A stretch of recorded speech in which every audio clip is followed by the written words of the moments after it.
Welcome back to my channel. Today, guys, we're going to make a vegan creamy chicken tortilla soup. That's a really long name, and so maybe I should call it something else, but this is the final product. And guys, I found what I think is the best shredded chicken. I don't know how easy it is to get, but I'm going to show you. I think you could also substitute the chicken and use something like jackfruit or your favorite type of vegan chicken. I will have all of the ingredients listed below so you know how much you need of everything, but here's just a look. You're going to need some canned tomatoes or diced tomatoes, garlic. I use peppers, onions, lime, cilantro, a can of corn, a can of black beans, some type of your favorite broth. I use this not chicken broth. It's delicious. Here is what the chicken looks shredded. Like, look at that, guys. Oh my gosh. Like, I want more now that here is the package. So it's a vegan smoked drumsticks, actually. And yeah, I'll try to leave a link below if I can. This is a spice blend that I made. It has chili powder, garlic salt, cumin, oregano, black pepper, and regular salt. I just go ahead and mix it all up ahead of time because it really does kind of save time as you're cooking, and then you don't have to adjust all of the particular spices. And then if you want yours to be creamy, like I made in this recipe, you're just going to need a little bit of cornmeal and garbanzo beans. That's kind of random.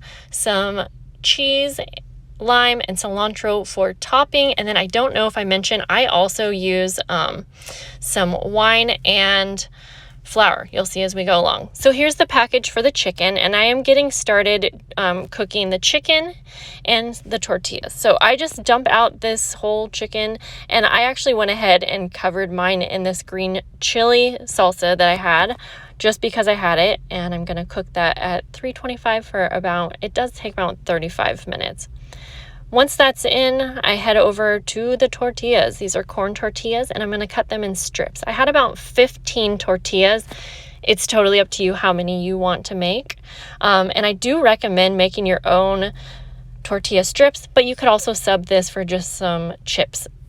So I'm going to cut them into strips here. And what I like to do is sprinkle these with some oil. I didn't have olive oil, so I had to use vegetable oil.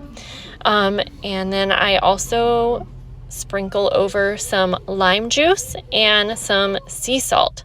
And I promise it makes these tortilla strips so delicious. So I use about a half a lime for that. And I just sprinkled over some salt. And then you can go ahead and just mix this all up.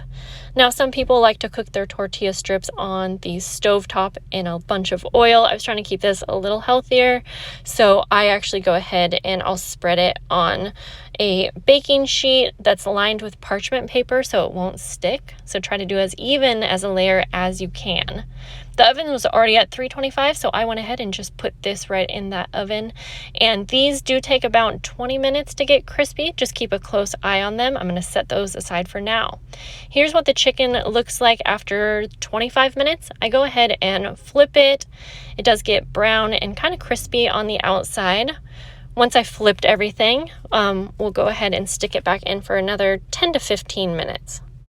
And just like normal chicken, it's really easy to shred.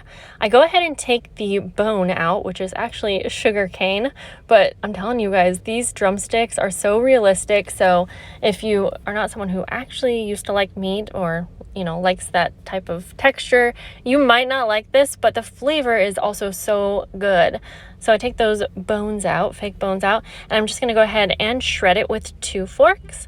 I took my time because I did want to make sure that there weren't really any bigger pieces. However, I do cook this soup for a couple hours, and so it does have time to kind of soften up and break apart. But here we go. I'm just gonna continue shredding that fake chicken until I am happy with it.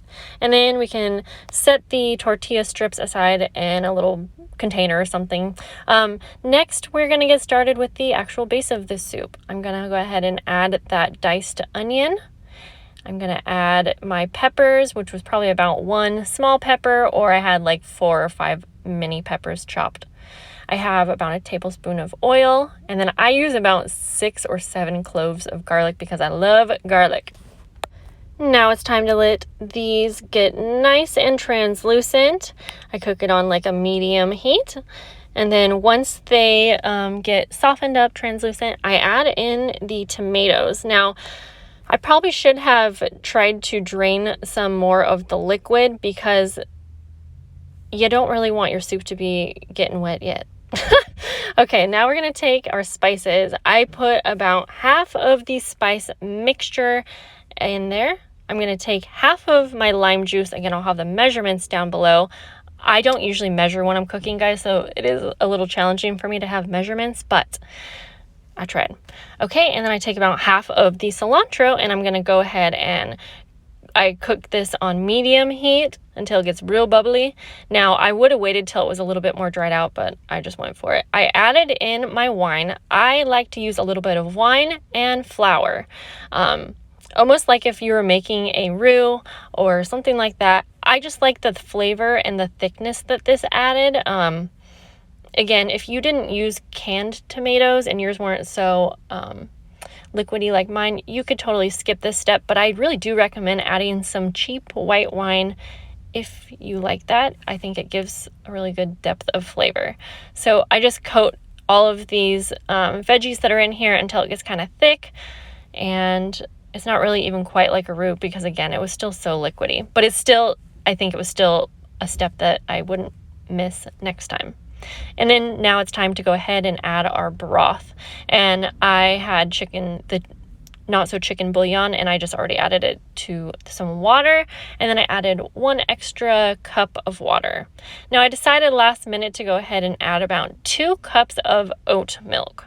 I really wanted this to be super creamy, and I don't really like the bitter taste that sometimes tomatoes have, and so I just went ahead and added that because it was something I had, and I'm glad I did again.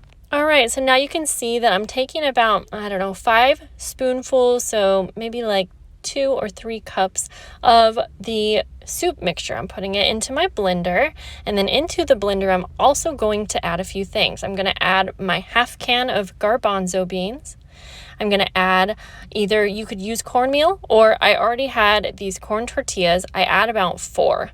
It's going to be kind of the same thing as adding cornmeal. This is a step that I do for chili, and I thought I would try it out for the soup, and again, I'm happy I did. And then I add about a cup of milk, and I'm going to add just a sprinkling of cheese. This is going to really make your soup be extra creamy, again, without adding any type of dairy or anything that's not vegan. Go ahead and just blend that up and set it to the side. Now I'm going to add in my corn, my black beans, the rest of my lime juice. We're going to go ahead and I add about half of what I had left of my spice mixture. I don't like to add it all at once. I like to add it as I go and kind of taste it as I go. And then I'm going to go ahead and add back in the chicken. So basically, this is the point when you're going to just add all of the ingredients that you have left. Now we're going to take the mixture that we had in our blender, go ahead and add it.